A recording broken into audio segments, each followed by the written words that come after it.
What's up, Airsoft Nation? It's your boy Kabuki, and today I have a shotgun face-off video. Today we are comparing the Cyma M870, the folding stock CQB edition, versus the Jag Arms Scattergun Super CQB edition. Be sure to watch to the end of the video, where I'm going to give off one of these shotguns. Without further ado, let's get on with the show.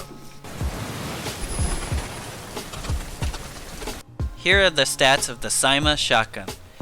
Its typical length is about 25 to 35.5 inches. It weighs about 3.5 pounds with a magazine capacity of 30 rounds per shell and the average velocity of 280 to 306, measured with 0.2 gram BBs.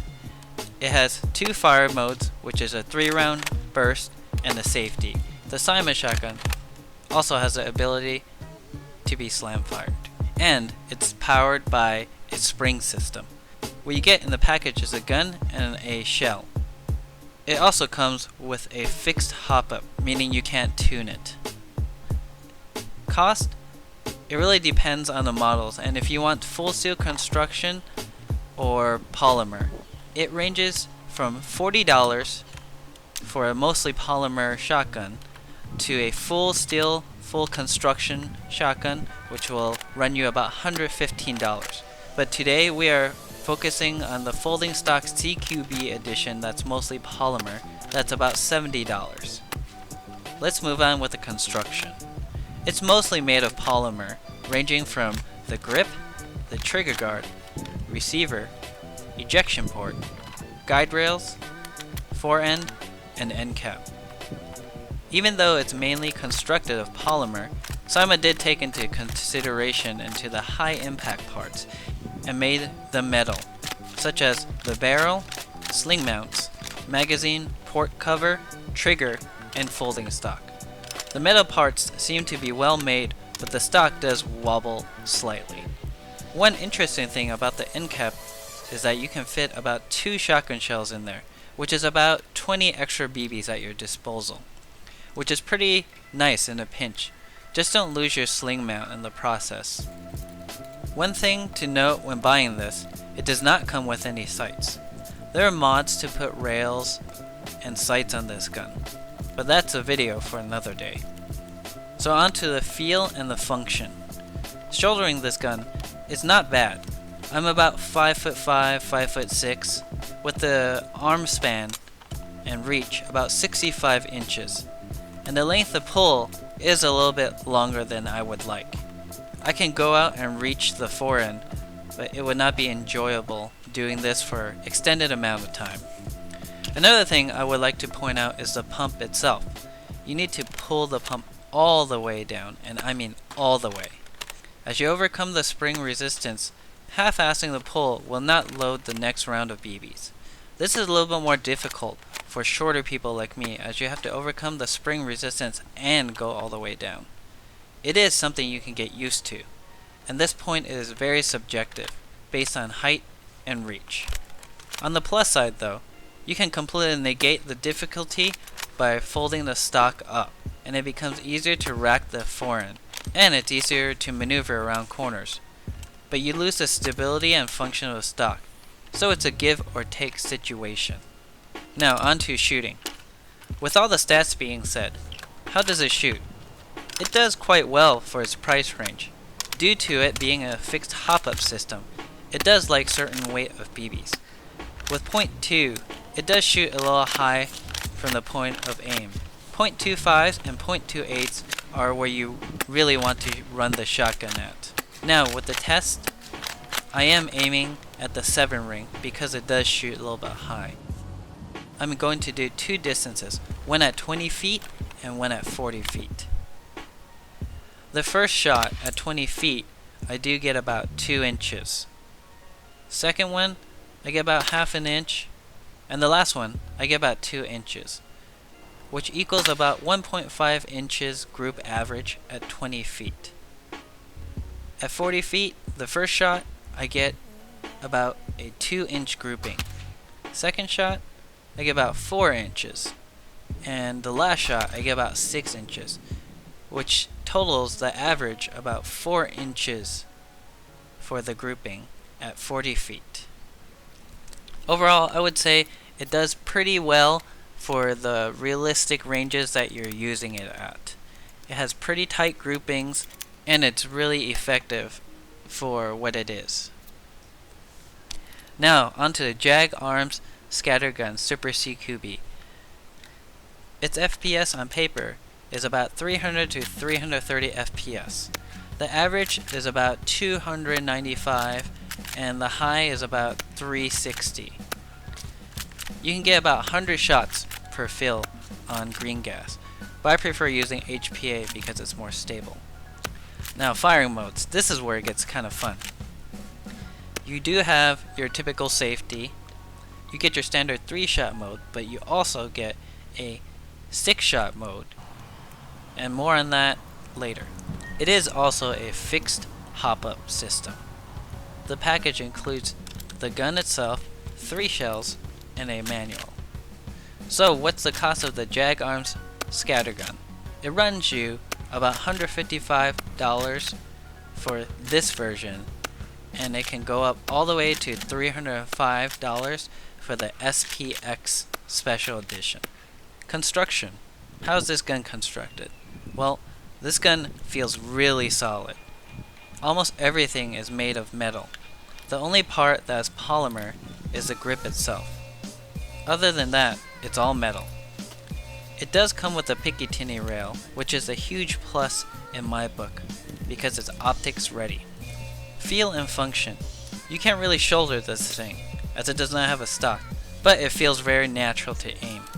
Transitioning from strong side to weak side is very easy, and it's very comfortable to maneuver around tight corners, and it's easy to point and shoot if the enemy is close enough. With that being said, you do lose some stability since you don't have a stock, and I do find myself trying to find the red dot or the iron sights when the other players are at distance. The pump itself is easy to rack back and forth, as you do not have to overcome any spring resistance.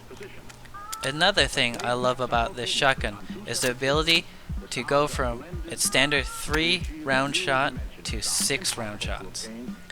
This shotgun has the ability to slam fire if you need to get lots of BBs downrange. If it's your primary, I would recommend a shotgun bandolier or an M4 mag adapter so you can run M4 mags with it. I personally run a bandolier with shot shells because it's a little more immersive and it adds to excitement for reloading. In addition, there's also the cost. The M4 mag adapter runs about $70 to $120 depending on the brand you choose. That's about 77% of what the gun costs itself, while the Cyma shotgun shells are about $13 for 6 shells. But who am I to say? I HPA tapped this shotgun. The forend does have a little bit of sideways play, and the front grip is tiny even for my hands, and it does wobble a little bit. Overall, the shotgun is pretty well constructed. Now with the test, I'm aiming between the 8 and 9 ring. The stats are as follows. Around 20 feet, I'm getting about 1.5 inches, 5.5 inches, and another 5.5 inches, which equals to a 4.16 inch group at 20 feet. As we compared the Cyma Trishot with 1.5 inches versus 4.16, we can see the Cyma Trishot wins in the accuracy at 20 feet. At 40 feet, we get a very huge difference compared to the Cyma Trishot. The first shot I got was about 12.25 inches grouping. The second is 16.25, and the third was 11.75, which is about a grouping size of 13.40 grouping average. Now that is a big difference between the Cyma Trishot and the Scattergun Super CQB. The Cyma Trishot gets about 4 inches at 40 feet, while the Scattergun gets about 13.40 inches. Final impressions. With all that into consideration, what shotgun would I recommend? The answer may actually surprise you. For all-around performance and affordability, I would recommend the Cyma Trishot. The shotgun itself, at least the folding version, is about $70, and 6 shotgun shells are about $13.